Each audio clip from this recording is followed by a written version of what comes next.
আসসালামু আলাইকুম ভিউয়ার্স, আমি মোহাম্মদ রাহুল চলে আসলাম আপনাদের মাঝে আরো একটি ভিডিও নিয়ে। ভিউয়ার্স, আমি আপনাদেরকে বলে রাখি যে আমার যে মাছের ঘের আছে প্রায় 2000 বিঘার উপরে আমার মাছ চাষ, এবং এই মাছ দেখিয়ে দেখিয়ে আপনাদের ফুরাইতে পারবো না।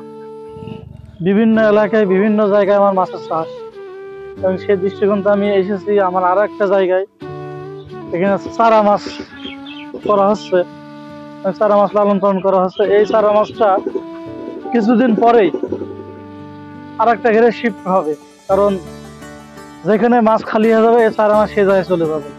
আমার মাছ ধরা এবং মাছের চারা মাছ উৎপাদন কোনোটাই থেমে থাকে না, সব কিছু চলমান। তো ভিউয়ার্স, এখানে আমি দেখতে এসেছি কিভাবে খাওয়া দাওয়া করছে, মাছের কোনো প্রবলেম আছে কিনা, এবং আমি নিজে হাতে খাবার দেব। খাবার দেওয়ার ফলে আমি বুঝতে পারবো মাছের কোনো প্রবলেম আছে কিনা। যদি প্রবলেম থাকে সে অনুযায়ী ট্রিটমেন্ট নেব। যেহেতু এখন শীতকাল, এই শীতকালে মাছের রোগ একটু বেশি বৃদ্ধি পায় এবং মাছটা বেশি রোগে আক্রান্ত হয়, বিশেষ করে শীতকালীন যে ভাইরাসটা আছে। এবং এই শীতকালীন যে ভাইরাসটা যদি আক্রমণ করে, অ্যান্টিবায়োটিক ছাড়া খুব একটা কাজ করতে চায় না। তবে অ্যান্টিবায়োটিক ব্যবহার করার আগে আরো কয়েক ধাপ আমি অন্যান্য যে মেডিসিনগুলো আছে সেগুলো দিয়ে ট্রাই করি যে এ নির্মূল করা যায় কিনা। যখন কোনো কিছুতে হয় না তখন আমি সর্বশেষ অ্যান্টিবায়োটিকে চলে যাই, তখন কাজ হয়। তো ভিউয়ার্স, আপনারা সাথে থাকুন, দেখতে থাকুন।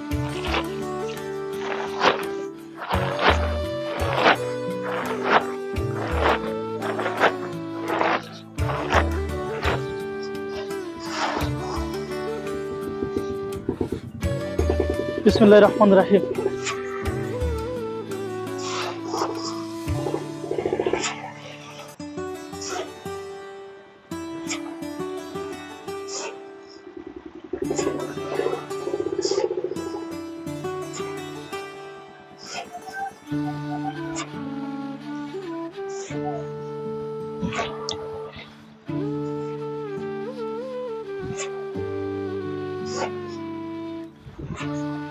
ভিউয়ার্স, আমরা দেখতে পাচ্ছি মাছ খুব সুন্দরভাবে খাওয়া দাওয়া করছে এবং এদের সুস্থতা খুবই সুন্দর আছে।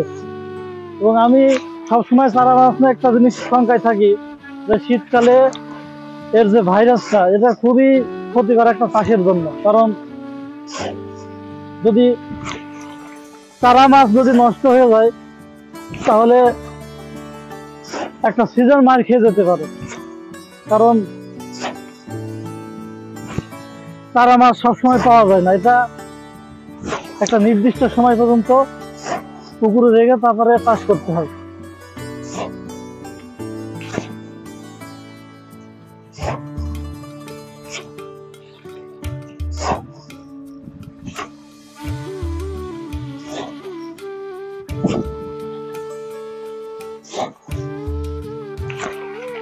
তবে শীতকালে মাছের খাবার কমিয়ে দেওয়া উচিত, কারণ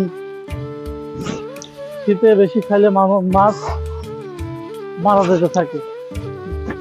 যার কারণে আমরা মাছের খাবার অনেকটাই কমিয়ে দিই। সে দৃষ্টিকোণ থেকে আমি 1 বস্তা খাবার দিচ্ছি, তারপরও খাবার খুব একটা চাহিদা নাই। খাবারের চাহিদা নেই, খাবারের চাহিদা থাকলে মাছ আরো বেশি নড়াচড়া করতো।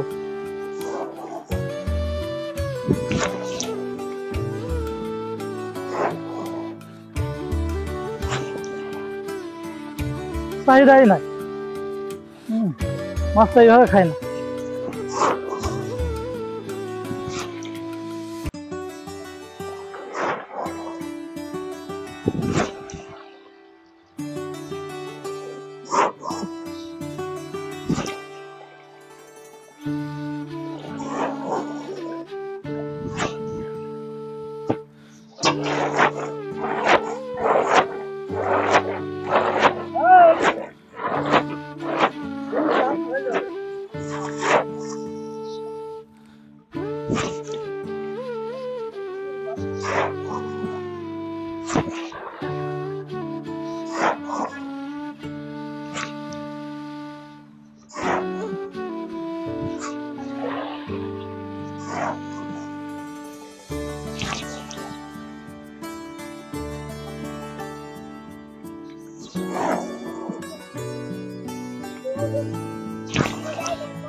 হ্যাঁ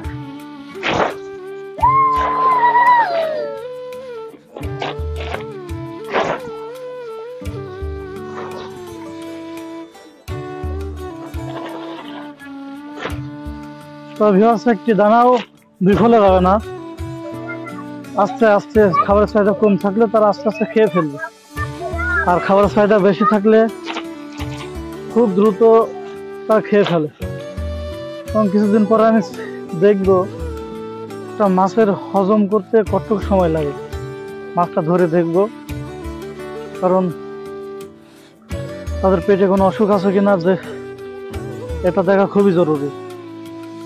যেহেতু মাছগুলো খাবার খাচ্ছে কম, আমার দেখার দরকার আছে তাদের হজম কোনো সমস্যা আছে কিনা, তাদের পেটে কোনো সমস্যা আছে কিনা।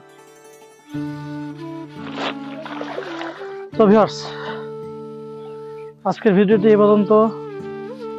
পরবর্তী ভিডিও আসা পর্যন্ত ভালো থাকবেন, সুস্থ থাকবেন। আসসালামু আলাইকুম।